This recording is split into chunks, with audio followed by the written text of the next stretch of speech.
Hi guys, welcome to today's video. I hope everyone is safe, healthy and at home. So today's video is going to be a bit more serious. It's going to be about traveling back to Malaysia during this time, getting tested for COVID-19 and also self-isolation. I'll try to answer as many questions as I can from the questions I've gotten from you guys. I know that a lot of you guys have already traveled home and everything, so I'm really sorry if this video is going up a bit later. I tried to answer as many DMs as possible, so hopefully that helped. I'll just start because I don't want this video to be long. So on the flight, what did I prepare? So I had Dettol wipes with me. I already had this in my house, which is very lucky for me because this is sold out everywhere. I just wiped down everything with me. I'll just show you what I have first and then I'll explain a bit more. And then I have my vitamin C. It came in a bigger jar obviously, but I didn't want to bring the whole thing. And I take 2 daily. And then I also had some Panadol in case it's also in here. Yeah. I also had my mask. This mask, I'm not sure where it's from. My sister was the one who gave this to me. This is, what is this? I had a shoot with Mimpi in February, and when Nurul from Mimpi came to London, she brought me 3 masks from my sister. So I saved them in case I needed to come home, which was good. I had 3, so I have only 1 left here. And I used 2 on the flight back home, and I'll explain everything in a bit. And then I also brought gloves. Again, this is something I already had at home, so yeah, something disposable. I brought a bunch. I think I brought around 8 to 10 pairs and I used up everything. I only have 1 left. And then I also brought a plastic bag. As soon as I arrived at the airport, I already had my mask on. I know that a lot of people are saying that you don't need to use the mask if you're not sick, but for me, I feel like in an airport, in a plane, it's very risky. So I was too worried that I might not realize when I touch my face, because I already have that bad habit of touching my face anyways. I knew that was going to be a bit of a challenge for myself, so I had my glasses on and I also had the mask on. More of a reminder for myself not to touch my face. I also washed my hands so many times before I got on the flight, and you know, just in case. I just don't want to touch my face at all. That was why I had my mask on, and I had the mask on throughout the flight, and I changed it when I was in Dubai, so I had like 1 change, 2 masks for the whole journey. Once I got on the flight, I wiped down every single thing I would touch, and even stuff that I probably wouldn't have touched. I wiped the table, I wiped every single thing, I wiped each bottle. They give you like drinks. I wiped every single thing. And when I wanted to put my hand carry on the compartment above my seat, I also used my gloves to open it and also a wipe. And once I finish cleaning, I immediately get rid of the gloves and all the wipes in the plastic bags, just so that it won't just pile up next to me, just a bunch of dirt. I just make sure that it's all like put away in 1 bag and I can just get rid of it all at one go, and it's all like contained in 1 bag. Since the flight is like kind of 2 days, I left on Tuesday and I arrived on Wednesday. So on Tuesday I made sure to have the dosage for the day, and also for Wednesday I had it again. So but then one thing I would say though that I made the mistake of is I didn't tie my hair. If you're a girl watching this, tie your hair, keep it in a bun or a braid or anything. It's just easier to get it out of the way. I didn't have my hair tie with me, so I didn't end up being able to tie my hair at all. When I got to the airport, that was when I was like, shit, I need to tie my hair. Obviously you guys can learn from me. I flew from Birmingham to Dubai to Malaysia. So there's a transit in Dubai for 2 hours. From Birmingham, there was no temperature check or health screening or anything at all. Nothing. And it was the same in Dubai. It was pretty much just another flight. It was as if I was just going home on like any other time of the year. It was just so like relaxed that it's a bit scary. But when I got to Malaysia, they did have an announcement saying there will be a health screening. It was a thermal scanner. I don't know how good that is. I don't know how accurate that is. I arrived at 9 p.m. Maybe I was also really exhausted, but maybe I didn't notice anyone monitoring the health scanner, so I don't know how good it is. They might have been there, but I might not have seen it. Yeah, and also if there are overlaps, I don't know how it works, but if I'm walking in a group of like 20 people and I'm behind a bunch of people, I don't know if they can scan me. I'm not sure how it works, so it might be perfectly fine and exactly what we're meant to do, but I feel like maybe it can be improved a bit more. Maybe now it's better because less people are traveling home, so maybe it can be done individually. Yeah, so that was how it was. It was just like a huge group thermal scanner. So they just check your temperature all at once. The immigration bit was also quite quick because it's only Malaysians coming into the country, so all the counters available were only to Malaysians. It was quick. It was just very smooth and quick. When I got my luggage from the baggage claim, I still had my gloves on. All the way to the car. Who picked me up? That's another question a lot of you guys have asked. My dad's drivers picked me up, and they both had masks on, and they also had sanitizers with them, and they were sanitizing their hands constantly. Just before I got in the car, I took off the gloves, got rid of that, got in the car, sanitized my hands, still with my mask on, all the way home, and then I used my Dettol wipes to wipe down my seat. I don't know if that's necessary because nobody's going to be in the car anyway, but just in case, again. When I arrived home, I wiped my luggages with the Dettol wipes again, and I went all the way up to my room with a huge plastic bag, put my blankets in there, put my pillows in there, my pillow, every single thing that I was wearing. And then after I finished my shower, I also put my towels in there. I brought it downstairs, made sure that it was washed separately, separate from everyone in the house. And that was pretty much how it was for the night. I did not salam anyone. My parents were in their room. I didn't see them until pretty much the next day when I had my test done. Again, also another tip, make sure your clothes is as covering as possible. Your skin won't touch anything, I guess. I was wearing a hoodie and I had my hood up, and I was wearing leggings and I had socks on, and everything was pretty much covered.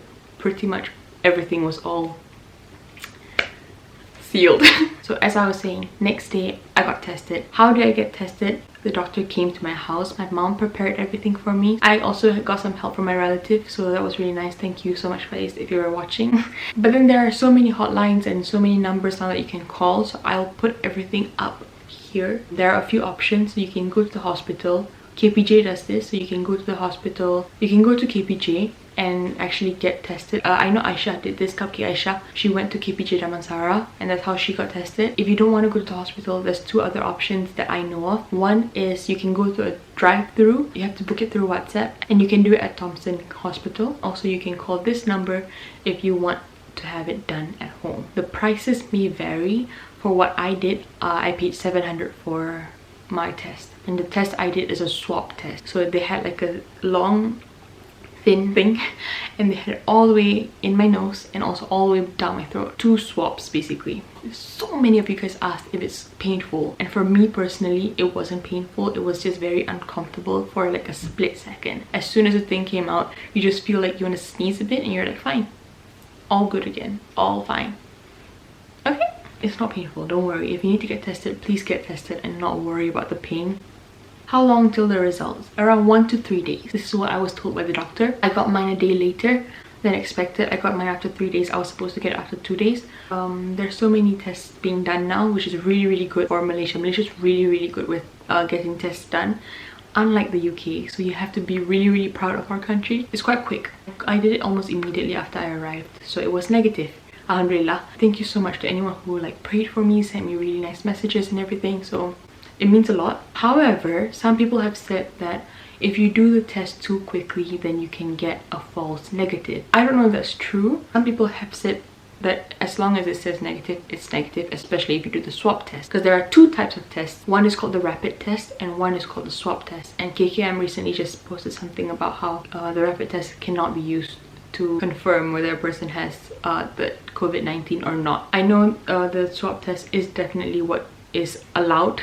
But yeah, I've had a lot of mixed opinions about that. So the best thing is, I guess, to just isolate yourself for 14 days. Even if you don't show any symptoms early on, within the 14 days you might develop symptoms. Stay in your own room. So self-isolate for 14 days. I got my result on Sunday, so from Wednesday, which is when I arrived, Thursday, which is when I did my test, Wednesday until Sunday I was in my room self-isolating. What is self-isolating? I'll tell you in a bit. The best option is for you to self-isolate for 14 days and get tested at the end of the 14 days, around 11 days, just to be 100% sure you're clear. Because even if you don't have any symptoms, you might still be a carrier, and that's very scary. You might still be positive without any symptoms, which is really scary. And some people have come home, immediately got tested like I did, and they've been tested positive, which is really scary.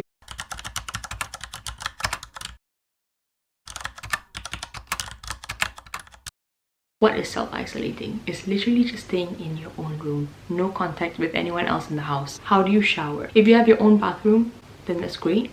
But if you don't, then I would suggest you to shower last. let everyone else do it first and then you go in last, so nobody has to go in after you. While self-isolating, how is laundry done for you? Separately. I make sure my clothes are washed separately from everyone else. I don't know if this is the right thing to do, but just in case. And also have your own separate set of bowls, glass, mug, whatever, and keep reusing that for the period of the 14 days.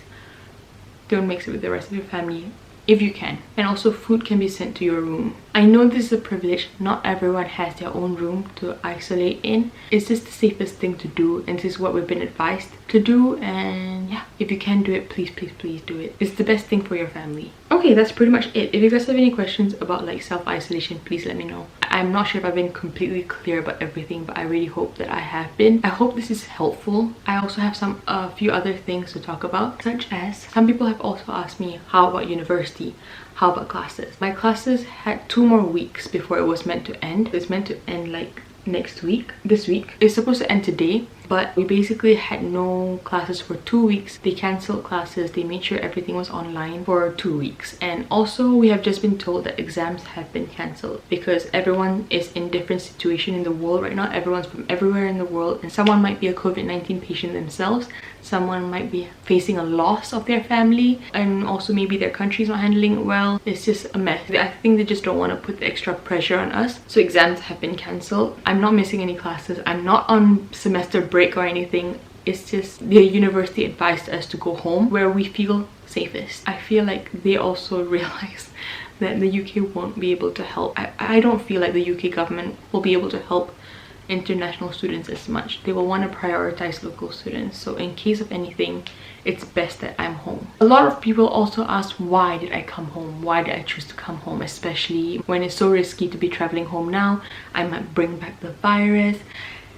NHS, which is the healthcare system in the UK, they're not able to do a really good job. They're really good. NHS is pretty good, but I feel like with the government and everything right now, it's a bit of a mess. It's so difficult to get tested, even if you have like one of the most severe symptoms, which is like breathing difficulties. 90% of cases, according to WHO, have fever. If they have coronavirus, they start with a fever or a sore throat. Sore throat is like the next common symptom. In the UK, it's really difficult for people to get tested. With that said, I feel like that's already a risk enough. If they can't do that for their locals, what makes you think they're going to do that for me?